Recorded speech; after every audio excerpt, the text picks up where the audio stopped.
une petite vidéo pour la nouvelle lune du 29 mars. Il y a Mercure et Vénus qui sont toujours rétrogrades. Il y a plein d'aspects sur cette carte. Moi, ce qui me parle vraiment, c'est Neptune qui passe en bélier. Neptune qui était en poisson depuis 14 ans, c'est une énergie féminine qui nous a mis un peu dans une énergie de passivité, de laisser aller, d'apathie pour certains. On va voir, ça va pouvoir changer, enfin cette espèce de passivité en fait. C'est vraiment l'excès de l'aspect féminin. L'aspect féminin dans son excès négatif, c'est vraiment la passivité, genre j'attends que quelqu'un vienne me sauver quoi. Vous voyez un peu le genre, un peu poisson, un peu sacrifice, un petit peu le sauveur.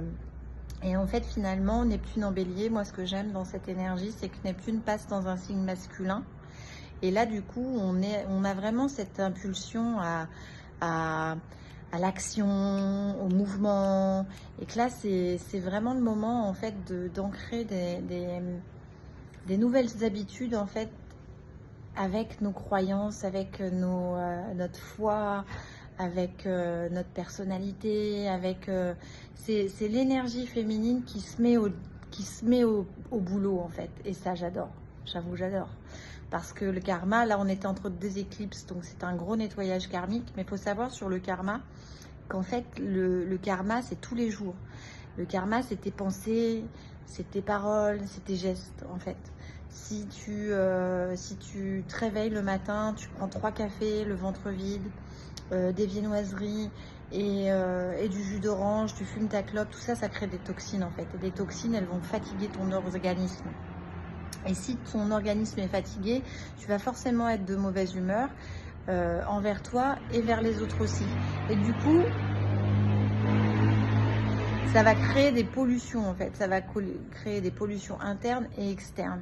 Et tant qu'on ne prend pas de bonnes habitudes, le karma il s'accumule en fait.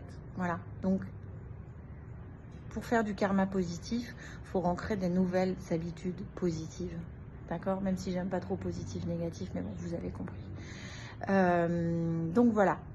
On a fait une publication avec le pourquoi de vos résistances au changement. Ça, c'est hyper intéressant.